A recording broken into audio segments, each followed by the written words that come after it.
जय हिंद दोस्तों। आज नए चैप्टर के साथ United Nation Organisation and global dispute.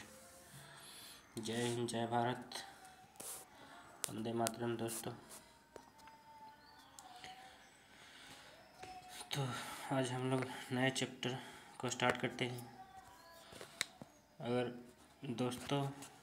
अगर आप चाहते हैं कि ये मैं कंप्लीट चैप्टर करवाऊँ तो आप कमेंट बॉक्स में कमेंट करिएगा। ये 0 से हीरो लेवल तक के किसी भी एग्ज़ाम के लिए मोस्ट इम्पॉर्टेंट है, खास करके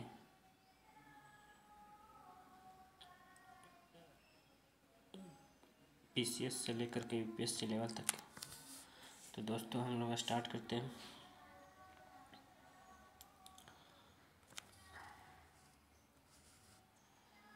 संयुक्त राष्ट्र संघ का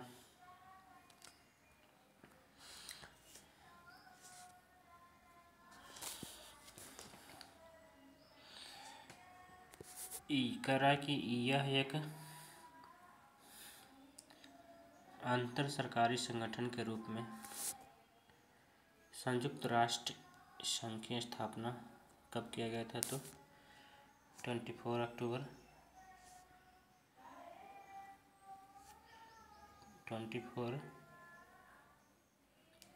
1945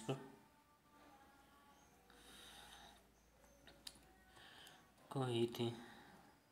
पूर्ववर्ती राष्ट्र संघ की कमियों को दूर करने के लिए, यानी कि इसकी जो है पूर्ववर्ती राष्ट्र संघ कमियों को दूर करने का प्रयास किया गया। राष्ट्र संघ की ही तरह मानव जाति की रक्षा, यानी किसके लिए किया गया? तो मानव जाति की रक्षा और राष्ट्र को शांतिपूर्ण सह-अस्तित्व की भावना से प्रेरित होकर इस संगठन की स्थापना किया गया था। इसका लोगो देख सकते हैं दोस्तों। लोगो से भी क्वेश्चन पूछता है कि लोगो में जो है कौन सा चित्र है? तो ये आई थिंक बलिया दिया हुआ है।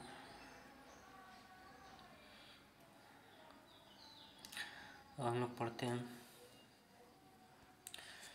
संयुक्त राष्ट्र से पूर्ववर्ती अंतर्राष्ट्रीय संस्थाएं, यानी इससे यूएनए को बनने से पहले कौन कौन सी संस्था बन चुकी थी उसके बारे में हम लोग पढ़ते हैं। तो 1865 में अंतर्राष्ट्रीय टेलीग्राफ संघ यानी इंटरनेशनल टेलीकम्युनिकेशन यूनियन, और 1874 में यूनिवर्सल पोस्टल यूनियन की स्थापना हो गया था। तो पूछेगा कि जो है आईटीयू की स्थापना कब हुआ था? 1865 में। जबकि यूपीयू यानी यूनिवर्सल पोस्टल यूनियन की स्थापना कब हुआ था? तो 1874 में, जो वैश्विक स्तर पर काम करता था। डाक और संचार प्रणाली में एकरूपता लाने के लिए की गई थी। अब ये दोनों संयुक्त राष्ट्र संघ की एक विशेष एजेंसी है, कैसा है? एक स्पेशल एजेंसी है। अंतर्राष्ट्रीय शांति कॉन्फ्रेंस का आयोजन कब किया गया था? तो 1899 में। कहाँ किया गया था? तो द हेग में पूछ सकता है। जिसके परिणाम स्वरूप परमानेंट कोर्ट ऑफ आर्बिट्रेशन की स्थापना हुई थी। अब आते हैं राष्ट्र संघ। ये कब स्थापित किया गया था दोस्तों? तो राष्ट्र संघ की स्थापना प्रथम विश्व युद्ध के पश्चात किया गया था। पूछा कि जो है प्रथम संयुक्त राष्ट्र संघ की स्थापना किस संधि के तहत किया गया था? तो वर्साई की संधि के तहत की गई थी। भविष्य में होने वाले युद्धों को रोकने और वैश्विक शांति के लिए स्थापित इस संस्था ने कुछ मामलों में शानदार कार्य किया, लेकिन अमेरिका और सोवियत संघ और उपनिवेश की सदस्यता के बिना यह संगठन प्रभावी नहीं बन सका। यानी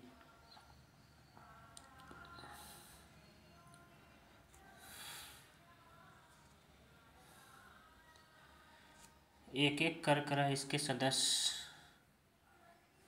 कौन कौन इसके सदस्य था? तो जापान पहले, इटली, जर्मनी जो कि ये धुरी राष्ट्र का सदस्य था, आदि अपनी क्षेत्रीय विस्तार करते हुए पड़ोसी राज्यों पर आक्रमण किया और राष्ट्र संघ की सदस्यता त्याग दी। यानी यानी जापान, इटली, जर्मनी जो है संयुक्त राष्ट्र संघ के जो है सदस्यता त्याग दी थी। विश्व शांति के लिए राष्ट्र संघ की उपयोगिता अब समाप्त हो गई और द्वितीय विश्व युद्ध आरंभ हुआ। दोस्तों, आप लोग को अगर धीमा लगता है तो आप लोग वीडियो पॉज करके खुद से पढ़ सकते हो, समझ सकते हो।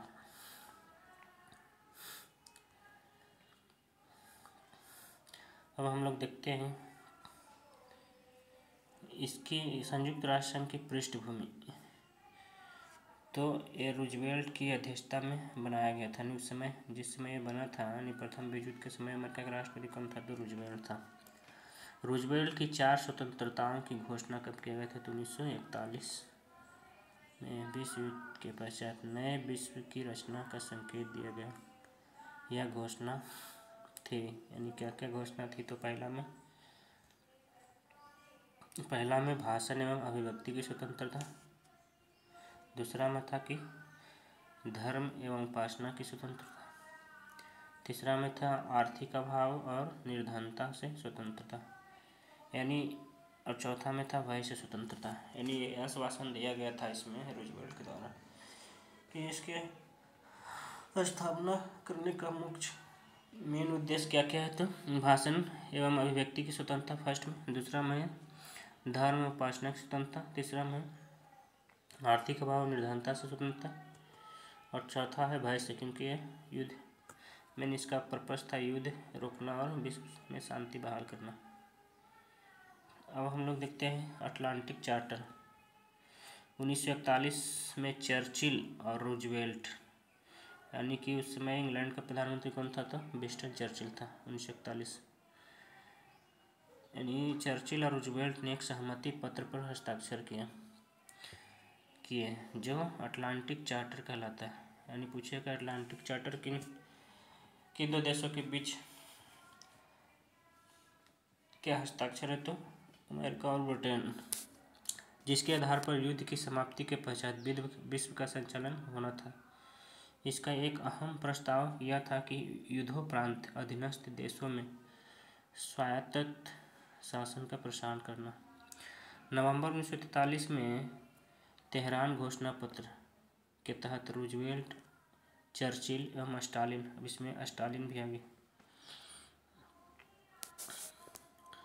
ने घोषणा की कि हमारा समझौता विश्व में चिरस्थायी शांति स्थापित करने में सफल होगा।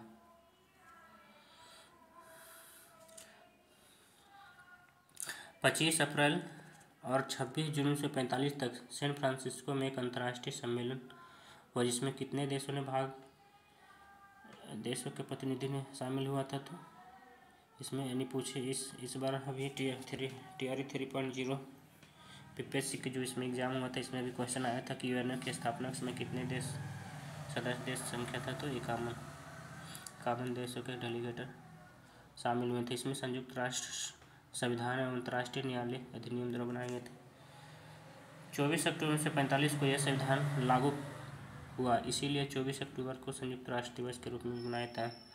नॉर्वे के विदेश मंत्री ट्रिग्वेली को संयुक्त राष्ट्र उनका प्रथम महासचिव बना गया। पूछता भी है कि यूएन का पहला महासचिव कौन था? तो ट्रिग्वेली नॉर्वे, जो कि नॉर्वे देश से ही। अब इस बनाने का इसका उद्देश्य क्या था? तो मानव जाति एवं भावी पीढ़ियों के युद्ध के भय से मुक्त करना एवं अंतर्राष्ट्रीय विवादों का शांतिपूर्ण समाधान करना, विभिन्न राष्ट्रों के बीच परस्पर मैत्रीपूर्ण संबंधों को बढ़ावा देना, अंतर्राष्ट्रीय सामाजिक, आर्थिक, सांस्कृतिक समस्याओं का हल करने में सभी देशों को सहयोग करना। दोस्तों, मेरे भाइयों बहनों, मुझे लगता है कि मुझसे कुछ गलतियां हो रही है, तो आप लोगों मुझे सजेशन कीजिएगा, क्योंकि मुझे इतना ये सब के बारे में एक्सपीरियंस नहीं है। अभी मैं धीरे धीरे इस पे काम कर रहा हूँ। तो आप लोग कमेंट बॉक्स में मुझे अपनी गलतियाँ सुधारने का सुझाव दीजिएगा। लास्ट में आते हैं मानव के मूल अधिकारों का संरक्षण करना। यानी मूल अधिकारों में कौन कौन था? तो धर्म, जाति, लिंग में भेदभाव किए बिना मौलिक स्वतंत्रता सभी को प्रदान करना। दोस्तों, अगर चाहते हैं कि इसको मैं कंटिन्यू करूं तो आप लोग वीडियो अच्छा लगे तो लाइक करिए, और मर्जी हो आपका तो सब्सक्राइब करिए। तो वीडियो को एंड करता हूं दोस्तों, क्योंकि बड़ी वीडियो हो जाती है तो लोग देखना नहीं पसंद करते। तो इसको स्टॉप करता हूँ।